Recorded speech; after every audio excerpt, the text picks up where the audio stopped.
Imagine waking up tomorrow morning to a knock on your door. You haven't committed a crime. You pay your taxes, but the government is here for your savings. On April 5th, 1933, the unthinkable happened in the land of the free. With the stroke of a pen, President Franklin D. Roosevelt didn't just change the law, he criminalized wealth. The order was simple: turn in your gold to the government or face 10 years in federal prison. Most history books call this monetary policy. They are lying to you. What actually happened was the largest state-sponsored heist in history. A heist where the government stole the people's money, repriced it, and kept the profit. Today we are going to open the file on the Great Confiscation. We'll meet the man they indicted for trying to keep his property. We'll expose the magic trick the government used to devalue your dollar, and we'll ask the terrifying question: if they did it once, what is stopping them from doing it again? Chapter 1: The Trap. To understand the crime, you have to understand the desperation. The Great Depression isn't just a news story. It is an apocalypse. 4,000 banks have failed. People are watching their life savings evaporate into thin air because the banks simply don't have the money. So, the American people do something logical. They stop trusting paper. They start withdrawing gold.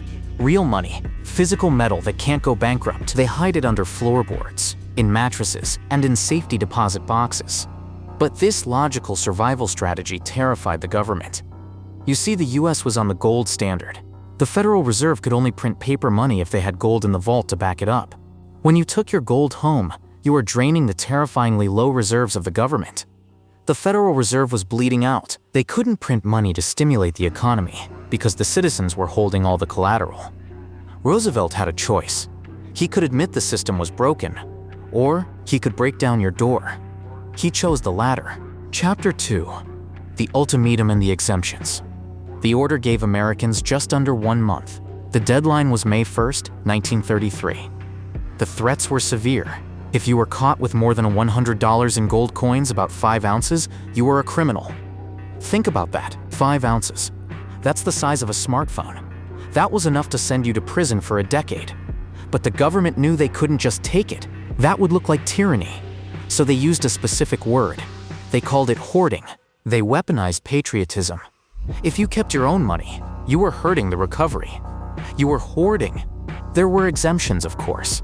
If you were a dentist, you could keep gold for fillings. If you were an artist or a jeweler, you were safe. And weirdly, if you were a wealthy collector of rare and unusual coins, you got a pass. It was the average citizen, the family trying to protect their savings, who was targeted. Chapter 3: The Campbell Indictment. But not everyone bowed down.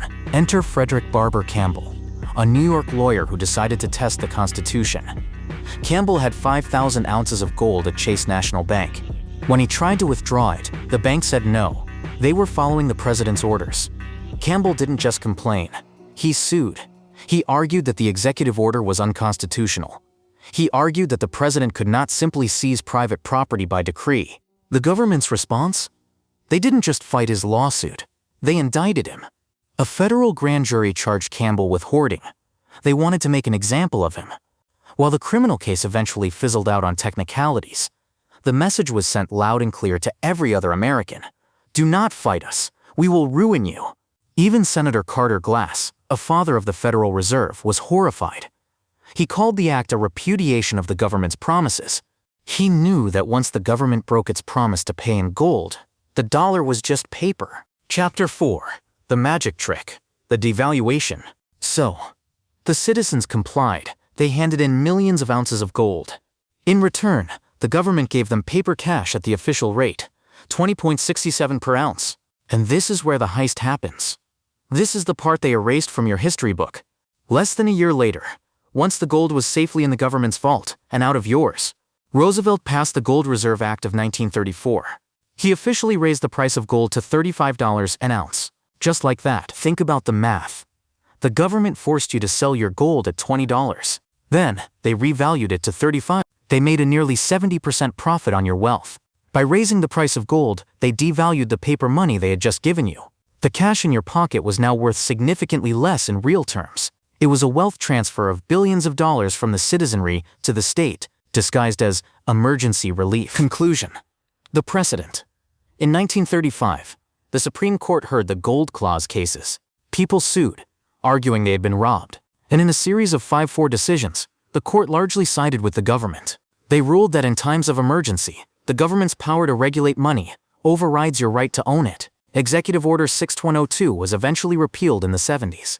But the precedent stands. They proved that if they call it an emergency, they can rewrite the value of your labor overnight. In 1933, they came for the gold. In the future, what will they label as hoarding? This is what they erased. And now you know the cost of the forbidden truth.